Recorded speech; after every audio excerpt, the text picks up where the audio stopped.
Class को start करने से पहले 3 क्वेश्चंस हैं आपके लिए। एनएचआरसी का नया डिस्कशन किस विषय पर था? एयर इंडिया का इजी कनेक्ट सबसे पहले कहाँ शुरू हुआ? और एलपीएमएस किस नाम से लॉन्च हुआ?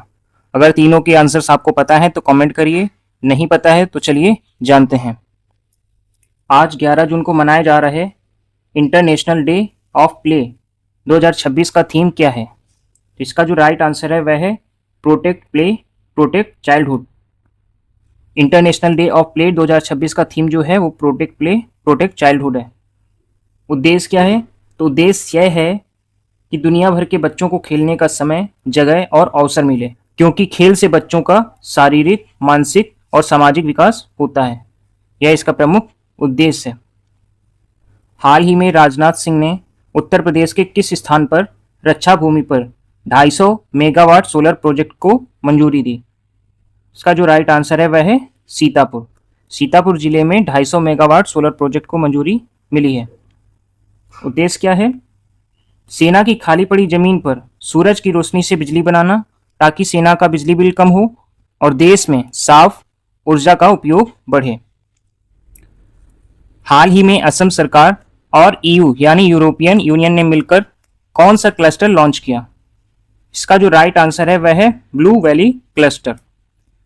इस क्लस्टर को लॉन्च करने का उद्देश्य क्या है? तो इसका उद्देश्य असम की जड़ी बूटियों, प्राकृतिक सुगंध और पारंपरिक स्वास्थ्य ज्ञान को यूरोपीय बाजार से जोड़ना, ताकि किसानों, महिलाओं और छोटे कारोबारियों को नए अवसर मिले और पूर्वोत्तर भारत में रोजगार बढ़े। भारत 2004 से यूरोपीय संघ यानी यूरोपियन यूनियन का स्ट्रेटेजिक पार्टनर है। 16वां यूरोपियन यूनियन इंडिया समिट 27 जनवरी 2026 को न्यू दिल्ली में हुआ था। एआईडीसी यानी असम इंडस्ट्रियल डेवलपमेंट कॉरपोरेशन, यह इसका फुल फॉर्म है। ईयू में वर्तमान 27 सदस्य देश हैं और इसका मुख्यालय ब्रसेल्स, बेल्जियम में स्थित है। हाल ही में नरेंद्र मोदी ने किस नेता का रिकॉर्ड तोड़कर सबसे लंबे समय तक लगातार निर्वाचित प्रधानमंत्री का खिताब हासिल किया? तो यह जो राइट आंसर है, जवाहरलाल नेहरू जी का रिकॉर्ड तोड़कर इन्होंने यह खिताब हासिल किया है।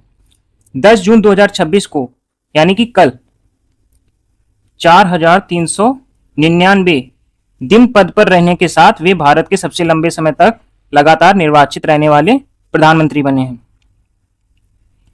यह कोई योजना का उद्देश्य नहीं, बल्कि एक ऐतिहासिक राजनीतिक मील का पत्थर है। नरेंद्र मोदी 26 मई 2014 से लगातार 3 बार चुनाव जीतकर देश के सबसे लंबे समय तक निर्वाचित प्रधानमंत्री बने। भारत के पहले प्रधानमंत्री जवाहरलाल नेहरू जी थे। उनका कार्यकाल 15 अगस्त 1947 से 27 मई 1964 तक का था। भारत की पहली महिला प्रधानमंत्री इंदिरा गांधी जी थीं। सबसे कम समय तक पीएम रहने वाले गुलजारी लाल नंदा जी थे, जो 2 बार कार्यवाहक प्रधानमंत्री बने हैं और इनका जो कार्यकाल रहा है वह 13 दिन का रहा है। नरेंद्र मोदी गुजरात के सीएम भी रह चुके हैं। कब से कब तक? 2001 से 2014 तक ये गुजरात के सीएम भी रह चुके हैं। हाल ही में एयर इंडिया के हब एंड स्पोक मॉडल के तहत इजी कनेक्ट सेवा का पहला शहर कौन सा बना? इसका जो राइट आंसर है वाराणसी। वाराणसी इजी कनेक्ट सेवा के तहत पहला शहर बना है। अब इसका उद्देश्य क्या है? छोटे शहरों के यात्रियों को बिना किसी परेशानी के सीधे विदेश पहुंचाना, ताकि उन्हें दिल्ली जैसे बड़े हवाई अड्डे पर बार बार सामान उठाने और लाइन में लगने की जरूरत ना पड़े। यह सेवा जो है यह अंतर्राष्ट्रीय यात्राओं के लिए की गई है। एयर इंडिया का मालिकाना हक टाटा ग्रुप के पास है। इसे 2022 में खरीदा गया था। एयर इंडिया की स्थापना 1932 में जेआरडी टाटा ने की थी। भारत का हब एंड स्पोक मॉडल नागरिक उड्डयन मंत्रालय की एक पहल है। वाराणसी का हवाई अड्डा लाल बहादुर शास्त्री इंटरनेशनल एयरपोर्ट है। हाल ही में एनएचआरसी ने किस विषय पर ओपन हाउस डिस्कशन आयोजित की? इसका जो राइट आंसर है वह है डिजिटल अरेस्ट स्कैम। इस डिस्कशन को आयोजित करने का उद्देश्य क्या था? साइबर अपराधियों द्वारा पुलिस बनकर लोगों को ठगने की बढ़ती घटनाओं को रोकना, पीड़ितों के मानवाधिकारों की रक्षा करना और सरकार को कानून व प्रणाली में सुधार के लिए सुझाव देना। एनएचआरसी का पूरा नाम नेशनल ह्यूमन राइट्स कमीशन है। इसकी स्थापना 12 अक्टूबर 1993 को protection of human right act 1993 के तहत हुई।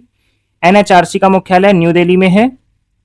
एनएचआरसी के वर्तमान chairperson justice V Rama Subramanian हैं। हाल ही में अमित शाह ने किस नाम से land port management system launch किया? इसका जो राइट आंसर है वह है विनिमय। विनिमय नाम से लैंड पोर्ट मैनेजमेंट सिस्टम को लॉन्च किया गया है। भारत की थल सीमाओं पर सामान और लोगों की आवाजाही को डिजिटल, तेज और पारदर्शी बनाना ताकि व्यापार आसान हो और सीमा सुरक्षा भी मजबूत रहे, यह इसका मेन उद्देश्य है। LPAI इसकी स्थापना land port authority of India act 2010 के तहत हुई। LPAI गृह मंत्रालय के बॉर्डर मैनेजमेंट विभाग के अंतर्गत आता है।